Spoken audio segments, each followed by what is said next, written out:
welcome back to Y&R For Life, where we talk about all things Y&R related.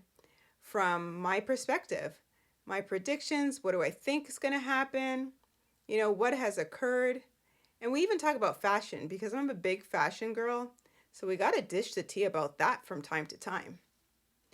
Well, if you are new here, what's up? What took you so long to get here? And if you are returning, hey, long time no see. And if you like this type of content, you like what you hear, it would be so good of you if you could just hit that like and subscribe. And don't forget to hit that bell notification so that you don't miss a single video that I post here on Y&R For Life. My usual disclaimer, if you kind of don't want to know what's going on, you kind of want to get caught up on your own, this might not be what you want to hear or see, but I am so glad that you are here. So, you may be wondering, why am I wearing this purple blanket / throw? Well, it has nothing to do with fair Diane and the fact that she's always in dark colors. Now, if you recall on my last episode, I was talking about should I wear black, dark colors until they change Diane's wardrobe and give her something a little bit more summery? Like, I'm dying to see her in something other than black, the darkest navy blue known to man, deep purple. And I love purple, but like, it's too much. No, this has to do with the fact that the beginning of the week last week was pretty juicy, but the last 2 episodes or so were a little sleepy, little lackluster.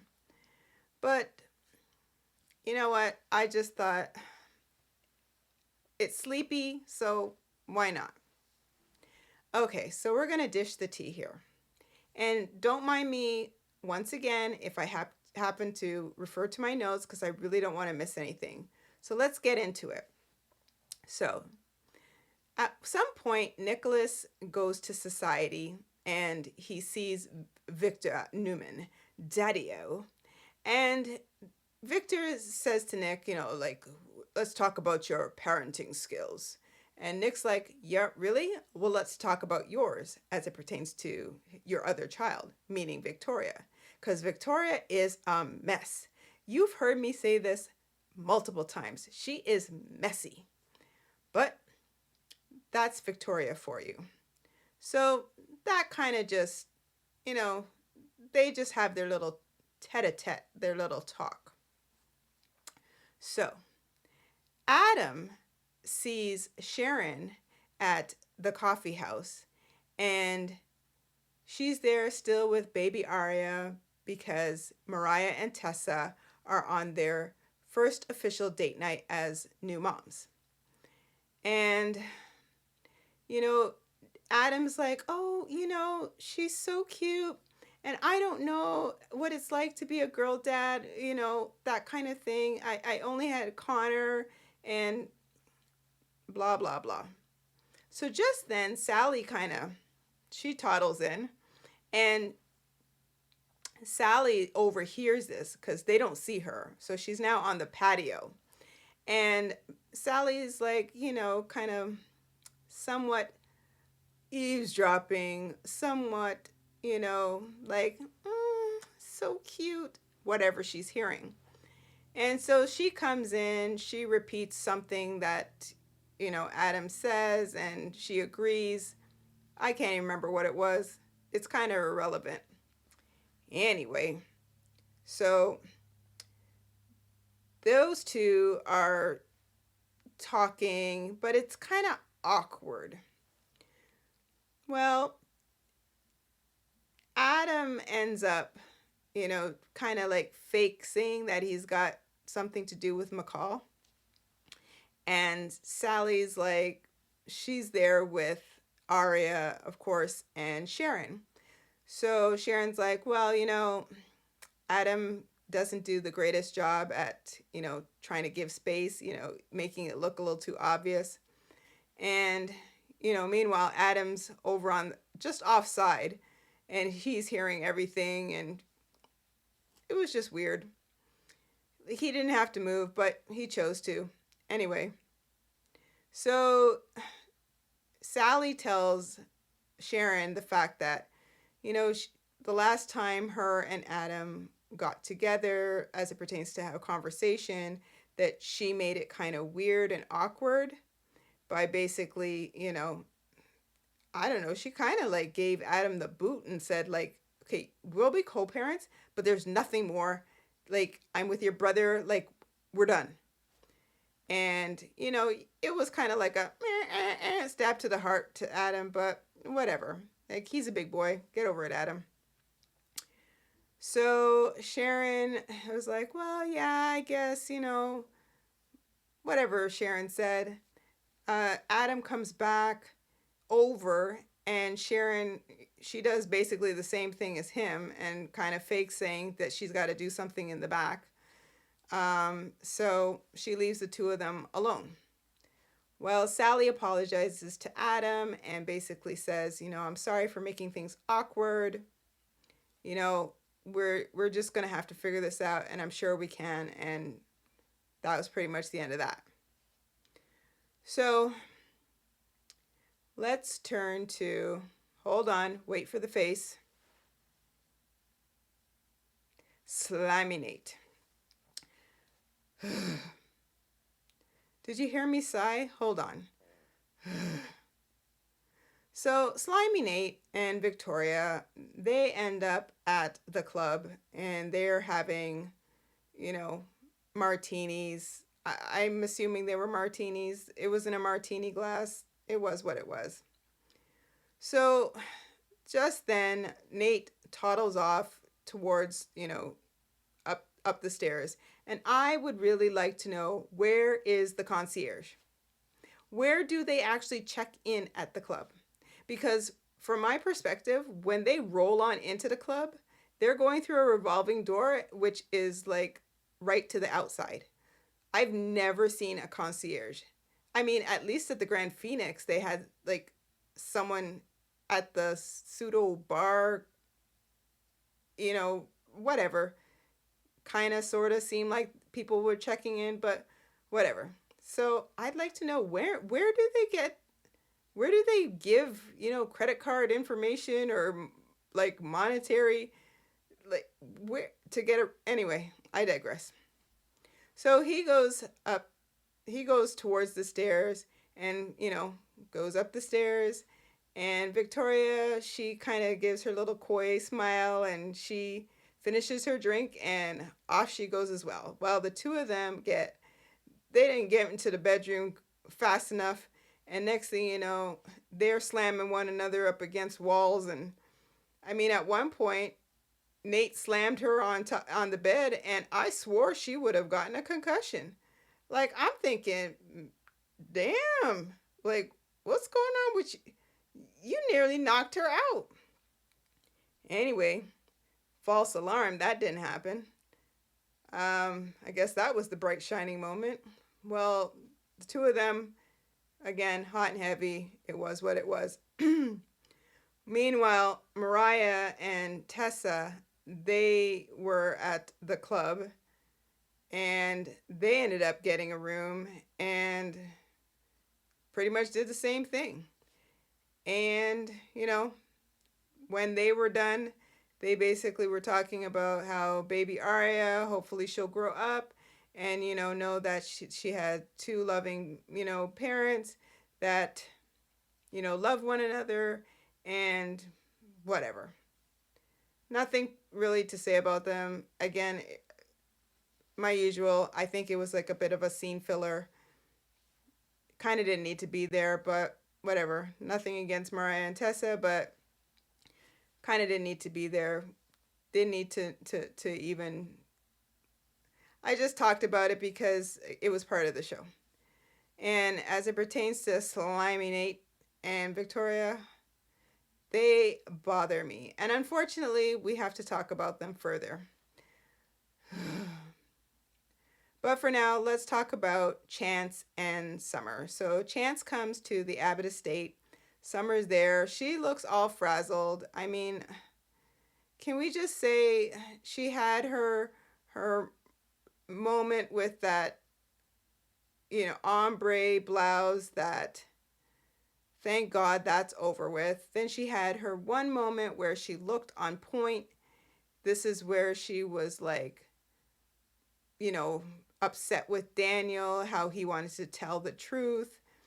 And now she's gone to looking like she's in a constant state of shock.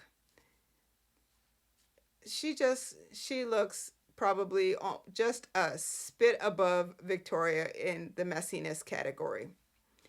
But whatever. So Chance basically gives her intel on the fact that Jack said he got DNA.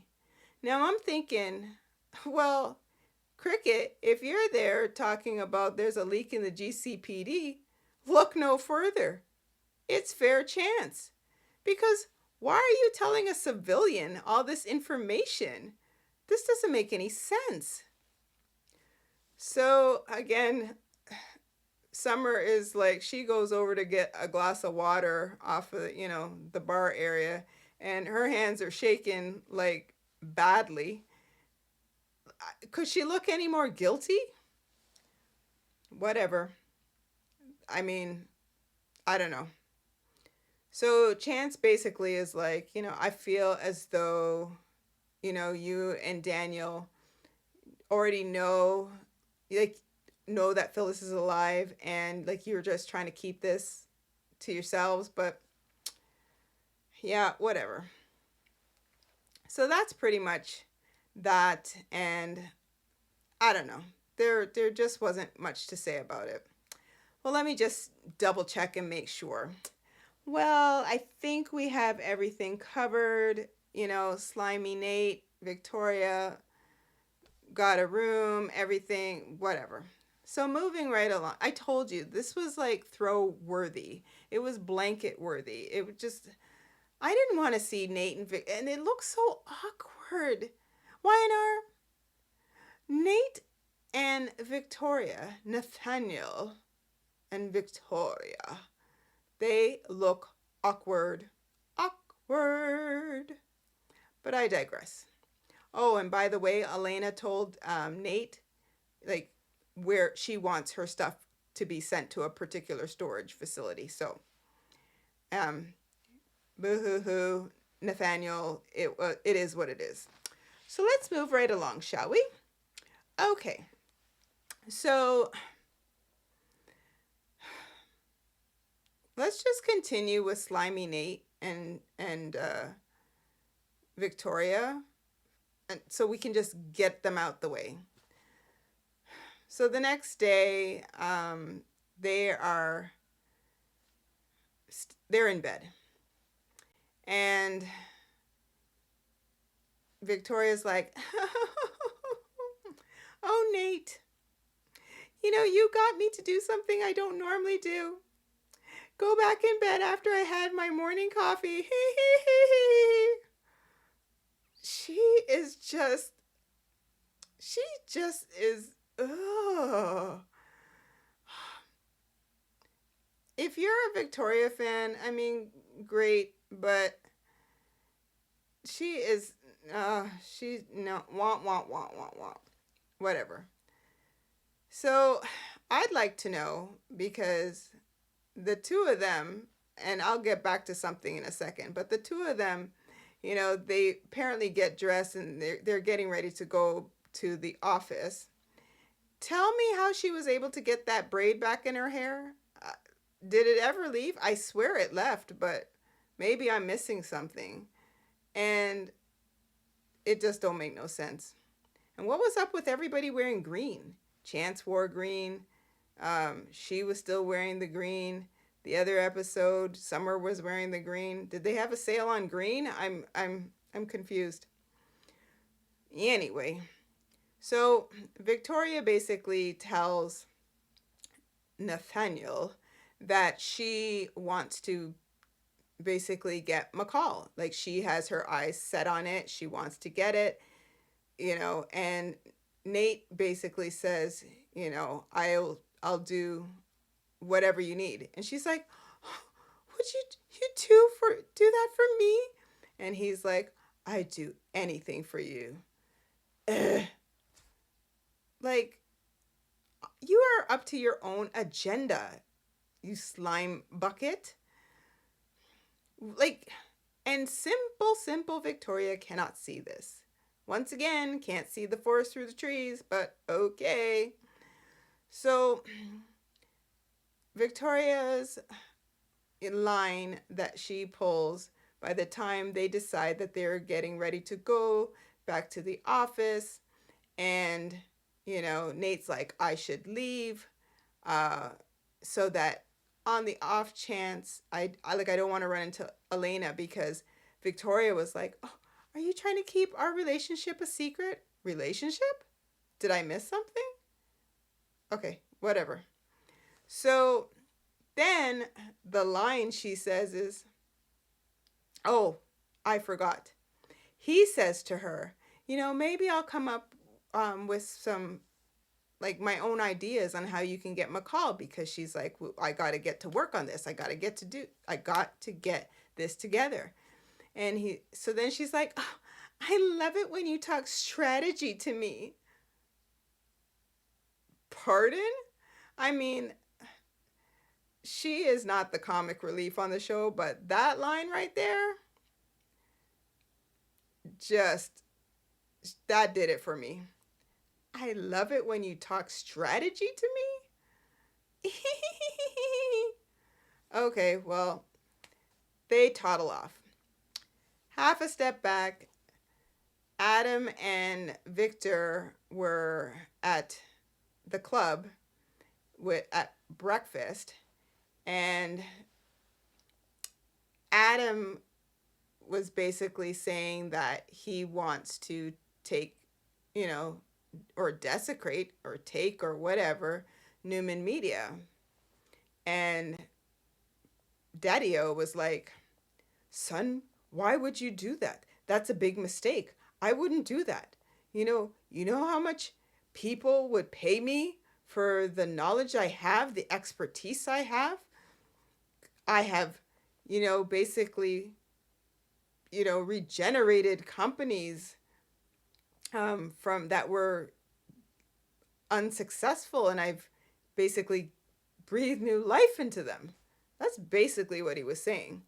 And he's like, yeah, that's great, but if you recall, Daddy-O, I asked for complete autonomy, and I meant it. Like, stay out of this. Son, I think you're making a big mistake. Well, Adam's like, yeah, oh, okay, whatever. So Adam's getting ready to leave. He turns around, he sees Nate, and he's at, like, the bottom of the staircase at the club. And he's like, oh, well, Nate's here early. Doesn't have a duffel bag. He didn't come to work out. Interesting. No sooner he leaves, Victoria comes down the stairs. So Nate's gone. Adam is gone because he's like, yeah, I'm done here. And Victoria comes down. Daddy-O waves her over. And basically it was like, so what's going on between you and Nate? And she's like, oh, well, it's nobody's business, but, Nate and I are seeing one another. We're in a relationship. Blah, blah. When did this happen? Okay, you had 2 romps, as far as we know. One in LA, one there at the club. The first one, we don't know if that actually happened on the desk, but okay, whatever. You almost did it again, where Nicholas came in, and on his chest and saved the day before that nonsense happened again. But when did this become a relationship? I mean, 24 hours prior, you was with Elena. I mean, I could be, stretching it a little bit. But the fact remains, he was just with Elena, and then all of a sudden now you're in a relationship? Get out of town with that nonsense, Victoria. Nobody wants to hear that. Anyway, yeah, I think I'm done with them. Well, I'm done with Victoria. Okay, let's just finish off with Nate. So Nate goes to the park. Audra comes in, and Audra was like, oh, interesting to bump into you here. And basically, Nate's like, yeah, I'm wearing the same outfit. Okay, because Audra was just about to mention this. Yeah, I'm wearing the same clothes, whatever. Basically, you can figure it out. And Audra's like, oh, presumably with Victoria, huh? Well, that's nice. And Audra's like, you know, you should basically utilize me because I can be your eyes and ears, another set of eyes and ears for you. And yeah, so Nate's like, look, we both know what you want. And as you know, when I move up higher in the ranks there at Newman, I will be sure to make sure that Newman Media is yours. So, like I said, she wants his position, and I am pretty positive he wants the CEO position. Newsflash, Nathaniel, you are not a Newman. It's never going to happen. You would faster end up in jail than become CEO of Newman Enterprises. It's not going to happen. So whatever, big dreams that you have, it's not going to happen. Sorry. We're done. Okay, we're done with him. Done. Promise. And even if I forgot something, I'm not mentioning him. Ugh. Okay. So who are we missing here? Oh, I forgot to tell you that at Neil's Jazz Lounge, Tucker, Grandpa of the Year, he asked Abby to dance. They danced. Abby looked like, why are you asking me? But whatever, she went along with it. At some point through their conversation while dancing, he ends up mentioning to Abby that he had asked Ashley to marry him. She stops the dance, comes over. Mom, please don't tell me that this is true, that Tucker proposed, and don't tell me that you accepted. Like, oh my God. And Ashley doesn't say anything, but Tucker, Mr. Comic Relief, is like, you would make me the happiest man if you accepted. And Ashley, she's coy, and yeah, that didn't go too far, but they had a little conversation. She's like, you haven't even moved your underwear into my room yet, so like, I don't know about a proposal, but okay, whatever. Again, comic relief, feel good moment. I liked it. That probably wasn't throw worthy because I just like the the relationship between Ashley and Tucker now. It's kind of cute. It's a little quirky, but I like him. Yeah, there was the scene filler with Chelsea and Billy. They're at the park. Chelsea's like, I didn't see you yesterday. Like, it kind of bothered me because we really have not been together. We've been together like pretty much every day, and it was like hard not being with you yesterday. And anyway, they've made arrangements where they'll end up seeing one another. Again, scene filler. Didn't need to be there. Don't quite care for their whatever relationship they've got going on there, but whatever. So, Summer is at the Abbott estate. This is after she's hearing Kyle, Jack, and Diane, aka the Trifecta, talk about what's going on with the proof, and they call Chance over, and they're basically going to tell Chance the news.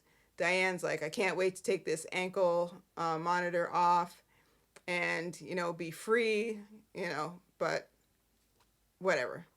Summer chimes in, and Diane basically is like, look, I don't blame you for the sins of your mother and what she's done. I can't believe she's gone through all this, and to kind of stick it to me. And Summer's like, well, I don't feel a ways. Like, I don't.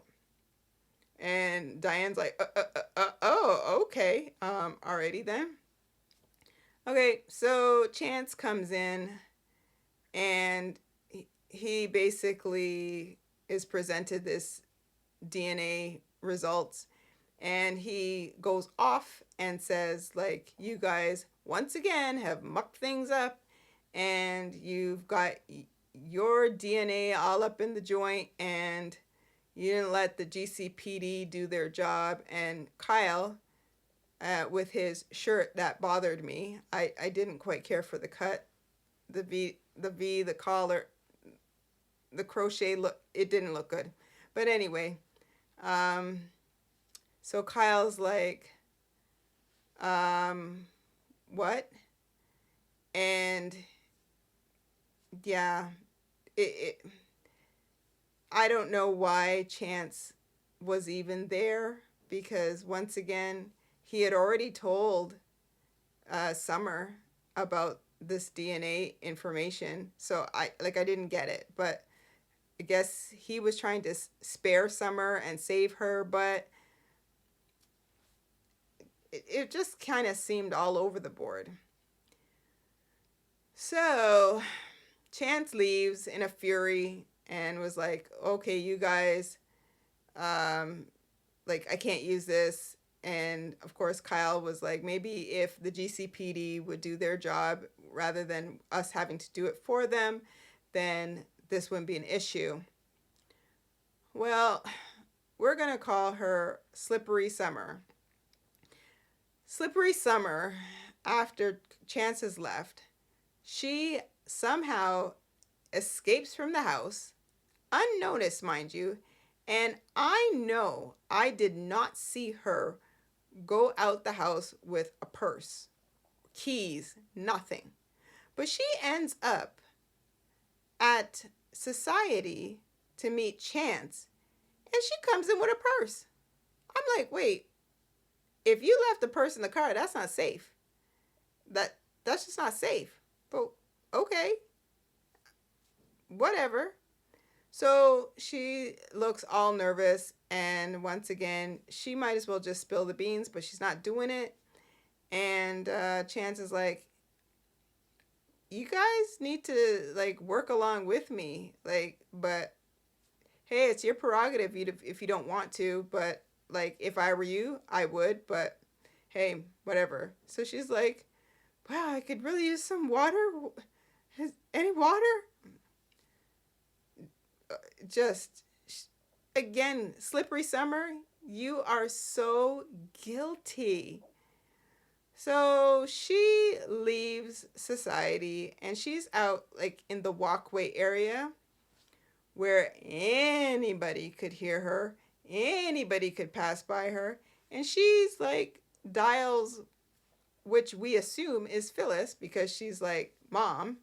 And my thing is, okay, if Phyllis is supposed to be under the radar, she's using her cell phone, or does she have a burner phone? I'm kind of confused on that, because if she's using her own cell phone, then why hasn't anybody else called the number? I don't know. I'm confused. But she's like, Mom, you need to come back. I can't do this anymore. This is too hard. I need you. So let's see if Phyllis comes back, throughout this week. But once again, this was the show. Let's just make sure that we have not missed anything. Yeah, it was what it was. It was a sleepy, set of shows at the end of the week. And this is what requires a blanket. So let's hope that this week we will get some better warm and fuzzies and, stuff that, requires, us with popcorn just sitting and watching with bated breath. Because, yeah, I didn't get it. So we'll see. We'll see what happens with Sharon with her expensive bottle of champagne. You know, we'll see what happens. And hopefully we can get Phyllis back so that this madness will be over. And because, you know, I'm sure they're going to end up having to do like the whole court scene eventually. That usually happens. But there you have it, folks. That's pretty much what happened. So thanks again for sticking around. If I've missed anything, maybe it just wasn't newsworthy. I don't know. And again, it's so nice having you here, spending some time with me, and just listening to the craziness that has happened on Y&R. And again, this all for the love of the show. So thanks, guys. Don't forget to like and subscribe and hit the bell notification so that you don't miss a single video. It was a fantastic time and a crazy week. Take care, guys. Bye.